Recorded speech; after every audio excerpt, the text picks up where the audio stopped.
दादा वो मान भी गई ना, मैं तब भी नहीं मानूंगा। खत है जो तुझको लिखे। उससे मोहब्बत हुई तो ऐसा लगा खुद से मोहब्बत हो गई। खुद से नजरें नहीं बता पा रहे, बहुत तकलीफ है दादा। मेरी जिंदगी है तू। तेरे नहीं है जीने का दादो, बस दुआ करें मैं जल्दी कट लूं।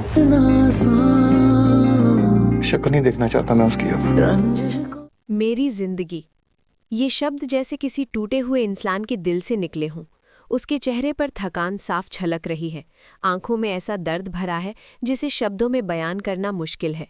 वो अपनी जिंदगी की ओर देखता है जैसे अब उसमें देखने लायक कुछ बचा ही नहीं हो। शक्ल नहीं देखना चाहता मैं उसकी अब। उसकी आवाज़ में गुस्सा भी है और बेबसी भी।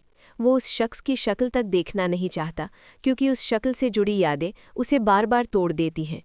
हर बार जब वो चेहरा उसकी आंखों के सामने आता है, उसका दिल और ज़्यादा भारी हो जाता है। रंजिश तो बहुत है, लेकिन वो खुद भी नहीं जानता कि ये रंजिश किससे ज़्यादा है, उस इंसान से, हालात से, या फिर खुद से। गिर नहीं है जीने का दादू, वो अपने दादा से कहता है, मानो उन्हें यकीन दिला रहा हो कि अभी वो पूरी तरह टूटा नहीं है। जीने का हौसला शायद अभी पूरी तरह गिरा नहीं है, लेकिन वो हौसला भी अब बहुत कमज़ोर हो चुका है। बस दुआ करें उससे मोहब्बत हुई तो ऐसा लगा जैसे उसने खुद से मोहब्बत कर ली हो, जैसे उस मोहब्बत ने उसे खुद के और करीब ला दिया हो। खुद से मोहब्बत हो गई, खुद से नज़रें नहीं मिटा पा रहा। अब हालत यह है कि वो खुद से नज़रें नहीं मिला पा रहा। आईने में खुद को देखता है तो वही सवाल उसे घूरने लगते हैं। क्या गलती उसकी थी? क्या उसने ज़्यादा भरोसा कर लिया था? दादा वो मान भी गई ना, मैं तब भी नहीं मानूंगा। उसकी आवाज़ में ज़िद है। वो कहता है कि अगर सामने वाला इंसान मान भी जाए तब भी वो मानने को तैयार नहीं है। शायद उसका भरोसा एक बार टूट चुका है और अब वो किसी भी सफाई को सच मानने की हालत में नहीं है। ख़त है जो मैं जल्दी कर लूँ। वो जल्दबाजी की बात करता है, जैसे हालात उससे कह रहे हों कि अब हर फैसला जल्दी लेना होगा। वक्त उसके हाथ से फिसलता जा रहा है। आँखों की नमी है तू। आँखों में नमी साफ दिखाई दे रही है। ये नमी सिर्फ आंसुओं की नहीं, बल्कि उन अधूरी बातों की है जो कभी कहीं नहीं जा सकी। बहुत तकलीफ है दादा, ये कहते हुए उसकी आवाज़ टूट जाती है। तकलीफ इतनी ज़्यादा है कि वो उसे संभाल नहीं पा रहा। दिल का बोझ अब उसकी सांसों पर भी असर डालने लगा है। कर जो मंजिल इतना आसान, वो मानो किस्मत से शिकायत कर रहा हो कि अगर मंजिल इतनी आसान होती तो शायद ये दर्द नहीं सहना पड़ता। जो तुझको लिखे शायद मिल न सके। कुछ रिश्ते ऐसे होते हैं जिन्हें लिख तो लिया जाता है, लेकिन उन्हें पाया नहीं जा सकता। यही एहसास उसके दिल को और ज़्यादा भारी कर देता है। तू अब जो मिले सुन ले ये सदा जब से। वो चाहता है कि अगर कभी दोबारा मुलाकात हो तो सामने वाला उसकी खामोशी की आवाज़ सुन ले।